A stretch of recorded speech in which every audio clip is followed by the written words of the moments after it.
를 하셨습니다. 들어가십시오. 네. 선관위원장님 나와주세요.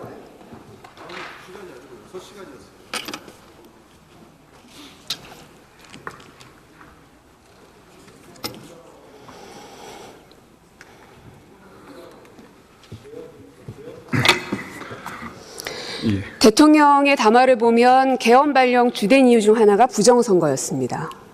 선관위원장으로서 보자마자 어떤 생각 드셨습니까?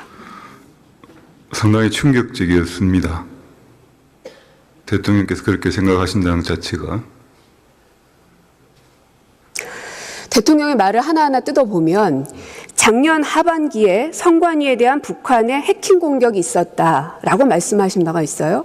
근데 제가 알고 있는 자료에 의하면 작년 상반기에 국정원이 선관위가 북한으로부터 해킹 공격을 받은 것 같다. 그러니까 점검을 해라라는 요청이 있었던 건 알고 있습니다. 하반기에도 근데 또다시 북한의 해킹 공격이 있었나요? 그런 보고는 받지 못했습니다. 없었던 것으로 알고 있습니다.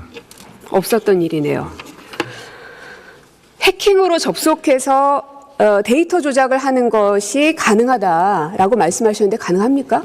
현재 기술적으로는 그 서버 자체에 대해서는 인터넷 자체가 차단되어 있기 때문에 원격적으로도 힘들고 또 내부적으로 직접 접촉한다라면 여러 가지 보안 장치를 많이 필요하기 때문에 그 흔적도 남아있기 때문에 현재로서는 불가능하다고 생각을 합니다.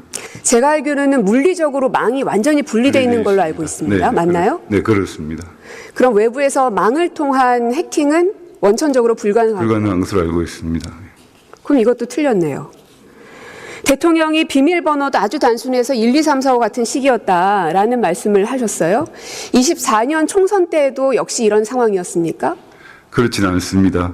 그 이제 1, 2, 3, 4 쉽게 접할 수 있는 그 번호는 아마 디폴트 된 거를 그 아마 특별히 고치지 않고 쓰는데 그 시스템 자체도 내부 업무 시스템에 불과한 것이고 그것이 선거 시스템하고는 물리적으로 분리가 되어 있기 때문에 그렇게 해킹 자체는 없었습니다. 그리고 비밀번호도 이렇게 되어 있지는 않다. 그 후에는 그 바로 지적을 받고 그런 부분에 대해서 바로 즉시 시정 조치를 했었습니다. 그리고 그 결과에 대해서는 올 1월 달에 그 국정과 같이 다시 한번 이행 결과를 다시 한번 확인한 바도 있습니다. 올 1월이라는 거는 총선 전에 완료했다는 그렇습니다. 거네요? 예, 총선을 앞두고 그렇게 한번 다시 한번 확인을 했었습니다. 예, 이것도 틀렸고요. 24년 4월 총선을 앞두고도 문제 있는 부분에 대한 개선을 요구했지만 제대로 개선되었는지 알 수가 없다라고 얘기하셨어요. 선관위가 대통령에게 일일이 다 보고해야 될 의무는 없죠.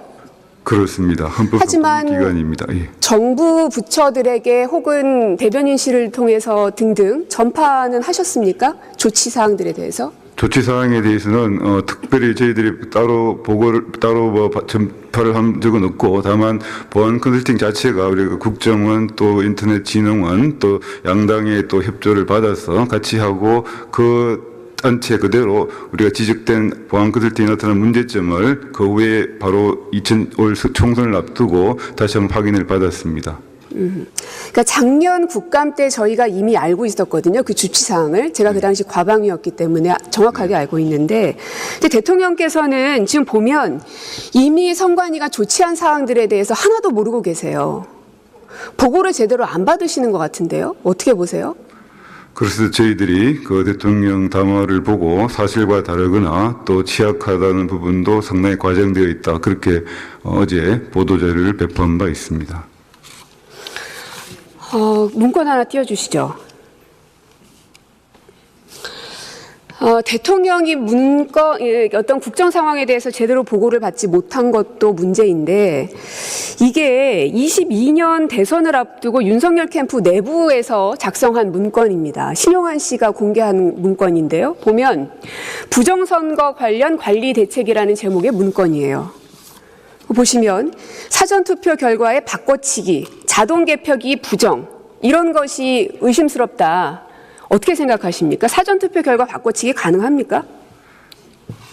불가능합니다. 왜죠?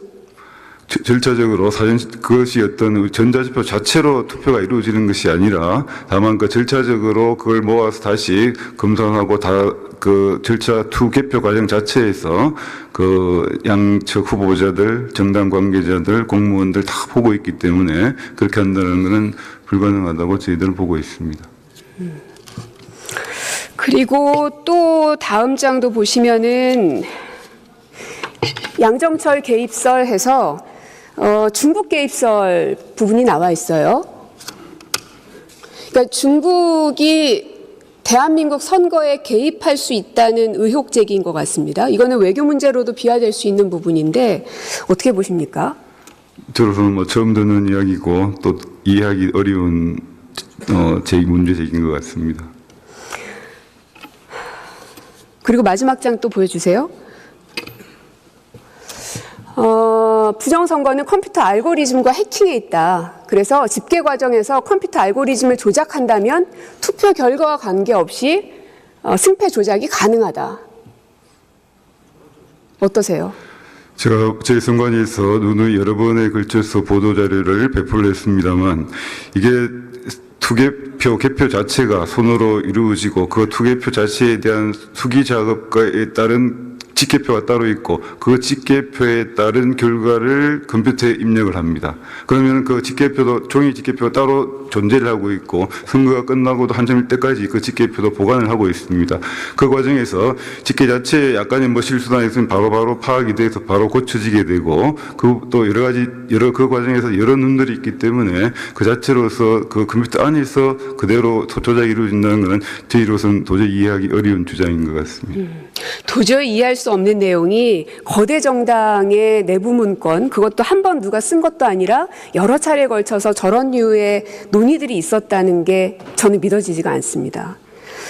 그리고 현재 대법관이시잖아요. 네, 그렇습니다. 이번에 체포 리스트에 보니까 이재명 대표를 판결했던 판사도 들어가 있었습니다. 어떻게 생각하시나요?